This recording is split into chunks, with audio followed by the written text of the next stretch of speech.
nevienam tēvam un nevienai mātei šai pasaulē nebūtu jāpiedzīvo, ka viņiem liedz saziņu vai saskarsmi ar saviem bērniem, pret pašu bērnu gribu un, protams, arī pret vecāku gribu. Taču tieši tas attiecībā uz mani un maniem bērniem ir noticis mūsu dzīvē, man liedzot saziņu un saskarsmi ar manis paša bērniem, tieši tāpat kā maniem bērniem ar mani, tieši tāpat kā liektas tiek saziņas un saskarsmes un citas cilvēku pamatiesības arī maniem radiniekiem, liedzot satikt maniem bērniem arī viņus. Mani bērni, šis ir vēstījums jums. Es atceros to laiku 2020. gadā, kad jūs tikāt vesti prom no manis, aizbildinoties katru reizi aiz sava iemesla. Un bieži vien tas bija, ka jūs tiekat vesti pie brālēniem un māsīcām. Un es, būdams labticīgs un saprastams to, ka jums taču ir vajadzīga arī saskarsme ar vienaudžiem, un tas taču ir tikai pašsaprotami. Taču tikai vēlāk es uzzināju, ka arī tas bija plāns, lai jūs atsvešinātu no manis, jūsu tēva, kas jūs mīl, par jums rūpējās dienu no dienas. Un pat tajās dienās, kas kā cilvēku pasaulē tiek sauktas par darba dienām, bieži vien jūs atveda ar mašīnu jau guļošus. Tāpat tas bija dažkārt arī brīvdienu vakaros. Bet pēc tam, kad 20. gadā valdīja uzpurņu režīms un apspieda cilvēkus, jūs zināt, mani bērni, ka es biju un arvien esmu jūsu tētis, kas bija apliecinājis un arvien apliecinu, ka vienīgā pareizā izvēle ir cilvēkiem elpot brīvi, tiešā un arī pārnestā nozīmē. Pret mani vērsās ļaundaru bari. Tie ir viltus draugi, mani bērni, lai jūs zinātu to uz visiem laikiem. Viltus draugi, kas iepriekšējos mēnešus, dienas, nedēļas, citi pat gadus izlikās par mūsu ģimenes labvēļiem. Tādu ir daudz. Es aicinu jūs, bērni, augot lielākiem, pamanīt, kas ir tie cilvēki jums apkārt un kādi viņi ir. Es aicinu jūs, bērni, atšķirt to, kas ir labs un kas nav labs, pamanīt, kas ir paties un kas nav tāds. Es šajā reizē esmu atnācis pie dabas, un šāda ir mūsu Latvijas vasara, kad savairojušies, protams, ir arī kukaiņi, odi, vairāk iespējams kā dažu citu vasaru. Bet ne par to stāsts. Es gribēju gan jums ierunāt šo vēstījumu tā, lai arī jūs iespējams ieraudzītu kādreiz mani vaigā caur arī šo vēstījumu. Taču tā kā man sanāk paralēli šeit aktīvi kustēties, izlēmu to izdarīt audio versijā, un tas paliek kā audio ziņojums šim laikam un šim brīdim. Robertu un Emīlija, es jums gribu atgādināt. Atgādināt to, kā jūs augāt, kad jums bija iespēja satikt mani tieši tāpat kā jūsu mammu. Šajā reizē es gribu pasakīt jums to, ka jūs uzaugāt manās rokās. Es biju ar jums rītos, vakaros, bieži vien arī naktīs. Pa dienu Roberts bieži uzauga kopā ar mani esot mājās, kamēr es veicu Kristīnas brāļa mājas remontu Jūrmalā, tad pēc tam arī dzīvokļa remontu, kas no Kristīnas puses tika rasts. Un atceros, ka 2020. gadā, kad Emīlija gāja dārziņā, Ik pa laikam Emīlija lūdza, lai es viņu izņemu. Un es tā darīju. Tas bija pašsaprotami. Tieši tāpat kā Robertu es izņēmu no dārziņa vai arī aizvedu. Taču nāca uzspurņu sektas laiks, kādēļ tādiem cilvēkiem kā es tika liekta iespēja netraucēti aizvest jūs uz dārziņu un arī izņemt no tā. Bija ļaundaru bari, kas lika darīt pret cilvēku gribu tādas lietas kā vilt uzspurni. Es to nedarīju. Un par to mani apmeloja. Diemžēl iesaistījās arī jūsu mamma, Kristīna Ruģele, kopš 2022. gada Kārkliņa, un tāpat arī Kristīnas Ruģeles, māsa Ilza Ruģele, Ļaundare un Mele, un daudzi citi ļoti, ļoti slikti cilvēki, ko precīzāk būtu saukt par necilvēkiem.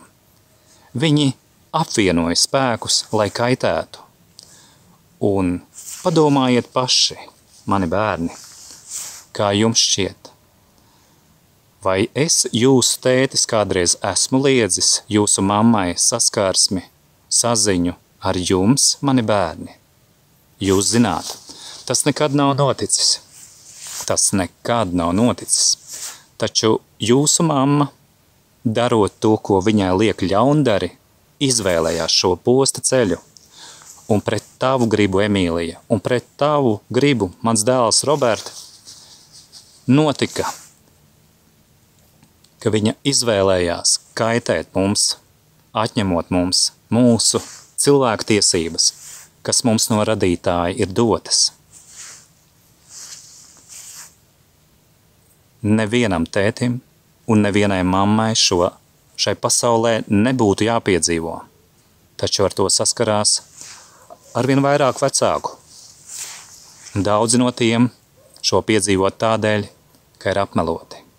Arī es tam esmu gājis cauri un gribu jums teikt, mani bērni, pārbaudiet visu, ko jūs zināt, zinājāt vai uzzināsiet. Meklējiet atbildes, un tās nāks, jūs tās atradīsiet. Jo jūs esat mani bērni, jūs esat Dieva bērni, patiesības bērni. Neļaujiet nevienam jūs apmānīt, pievilt vai jums kaut ko uzspiest. Tieši tāpat nekad savā dzīvē neielaidiet to ļaunumu, kas padara cilvēkus par vardarbīgiem vai tādiem, kas cenšas citiem kaut ko uzspiest vai viņus kontrolēt. Mani apmelodami ļaundari sacīja pat tādus vārdus, ka es esmu kļuvis nekontrolējams. Un šie ļaundari pat neredz savu ļaunumu, sakot šos vārdus, un nedzirdot un neredzot sevi no malas, ka tas ir ļauni kontrolēt jebkādu cilvēku. Nevienu cilvēku nav jākontrolē, nevienu nav jāizseko. Un es gribu jums pateikt, mani bērni, ka šajā gadā, proti 2024. gadā, kad es ik pa laikam ievietoju kādas savas pārdomas par dažādām šīs pasaules, arī mūsu Latvijas aktualitātēm un vienkārši arī manām pārdomām, tad varu jums teikt, ka tādā vietnē kā WhatsApp es regulāri redzu, ka jūsu mamma ir viena no tām, kas atļaujās arvien turpināt šo kontroles, uzraudzības un spiegošanas netīro darbu. Kāpēc viņa to dara? Zinot to, ka es vēl šajā vasarā centos sazvanītu viņu, lai runātu ar jums, mani bērni. Bet viņa liedza šo iespēju. Viņa liedza šo iespēju jums, un tieši tāpat kā man. Vai tā drīkstēja notikt? Padomājiet, mani bērni, kā tas ir, kad jums tiek atņemts tas, ko neviens nedrīkstēja darīt. kādā pasaulē mēs dzīvojam. Mani bērni, nebīstieties no šīs īstenības. Tā nepaliks tāda. Jā, var paiet gadi, tā kā tas ir bijis līdz šim. Varbūt pat daudzi. Taču šis ļaundaru bars, līdzīgi kā odi, kas man tagad ir apkārt, viņi aizies gulēt. Un būs iespēja cilvēkiem uzelpot. Bet kas attiecās uz cilvēkiem, kas zaudējuši cilvēcību, viņi ies bojā. Viņi jau tagad iet bojā darīdami ļaunu un tīši kaitēdami. Ik viens, kas izliekās, ik viens liekulis un pielīdējs, ik viens no viņiem iet bojā. Ļauna darīšana ir bojājies ceļš šeit un tagad, un viņi šo ceļu ir izvēlējušies. Man ir ļoti žēl, ka jūs nācāt pasaulē caur tādu cilvēku, kas izvēlējās darīt ļaunu jums un arī mani jūsu tēvam. Man ir ļoti žēl, ka ir tik daudz gļēvuļu un maitu, kas gatavi darīt to, ko viņiem liek citi ļaundari, varmāku bars. Bet viņi to dara. Bet tas, ko es un jūs, mani bērni, nekad nenožēlosim, ir, ka mēs sekojam savai sirdsapziņai. Un jūs paaugstieties lielāki, un jūs sajutīsiet, kā tas ir, darīt to, ko jūs paši apzināties labu esam. Darīt to, ko jūs paši gribāt. Darīt to, kas ir taisnīgs, patiess un labs. Es esmu tā dzīvojis, es esmu pielicis pūles tā dzīvot. Ne viss ir sanācis, bet es esmu centies un turpinu to darīt. Un arī jūs aicinu, mani bērni, dzīvot saskaņā ar savu sirdsapziņu.